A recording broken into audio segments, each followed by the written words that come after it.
Friends, మనం ఈరోజు 10th class పాఠాలు రచయితల గురించి డిస్కస్ చేద్దాం కోడింగ్ రూపంలో. ఫస్ట్ లెసన్ వచ్చేసి మాతృభావన, గడియారం వెంకటేశ్వర శాస్త్రి. మాతృభావన గడియారం వెంకటేశ్వర శాస్త్రి కదా.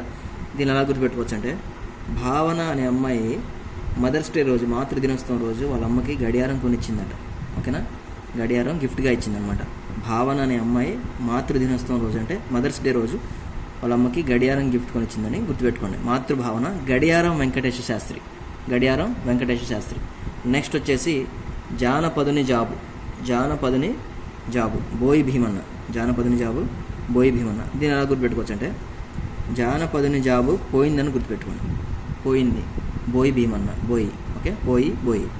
జానపదుని జాబు పోయిందని గుర్తుపెట్టుకోండి, బోయి భీమన్న. నెక్స్ట్ వెన్నెల ఎర్రన, వెన్నెల ఎవరు? ఎర్రన. వెన్నెల ఎర్రగా ఉందని గుర్తుపెట్టుకోండి. సింపుల్గా వెన్నెల ఎర్రగా ఉంటుంది కదా, అలా గుర్తుపెట్టుకోండి, ఎర్రగా ఉందని గుర్తుపెట్టుకోండి. ఓకేనా, లేకపోతే ఈ ఏనే ఇలా ఏత్వం ఇచ్చేస్తే వెన్నెల అయిపోద్ది కదా, అలా అనమాట. ఓకే, వే వెన్నెల ఎర్రగా ఉంటుందని గుర్తుపెట్టుకోండి. నెక్స్ట్ ధన్యుడు చిన్నయ్య సూరి.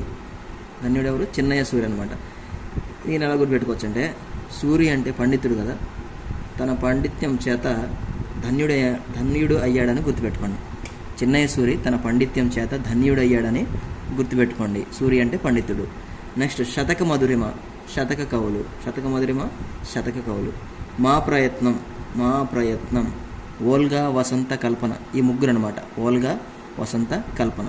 మరి దీన్ని ఎలా గుర్తుపెట్టుకోవచ్చు అంటే, మా ప్రయత్నాన్ని వాళ్ళు ఓర్వలేకపోయారని గుర్తుపెట్టుకోండి. ఓవక అని గుర్తుపెట్టుకోండి. ఓవక అంటే ఓ ఫర్ ఓల్గా, వా ఫర్ వసంత, కా ఫర్ కల్పన. మా ప్రయత్నం ఓర్వక అని గుర్తుపెట్టుకోండి. సముద్ర లంఘనం అయ్యలరాజు రామభద్రుడు. దీన్ని ఎలా గుర్తుపెట్టుకోవచ్చు అంటే, సముద్ర లంఘనం, రాముడు భద్రంగా సముద్రాన్ని దాటాడు కదా, వానరసేన సహాయంతో రాముడు భద్రంగా సముద్రాన్ని దాటాడు అని గుర్తుపెట్టుకోండి. ఓకేనా, ఈజీ. ఇది పేరులోనే ఉంది కదా, లింక్ చేసుకోవచ్చు.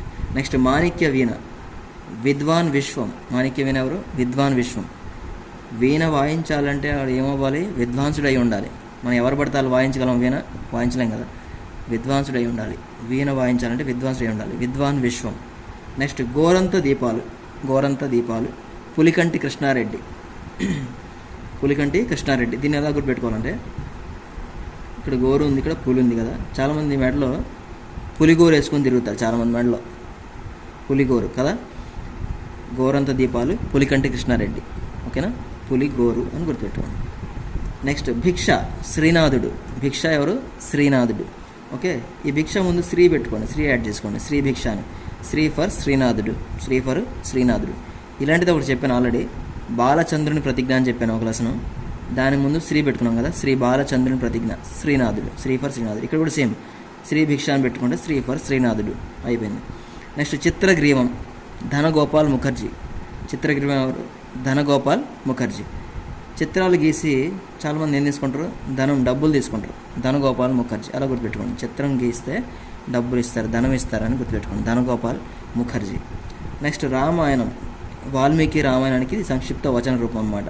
రామాయణం కానీ మనకు వాల్మీకి గుర్తొస్తాడు కదా, అలా అనమాట. ఈజీగా ఇలా లింక్ చేసుకోవచ్చు. సో దీంతో 10th క్లాస్ లెసన్స్ కూడా మొత్తం అన్నీ అయిపోయినాయి. Thank you.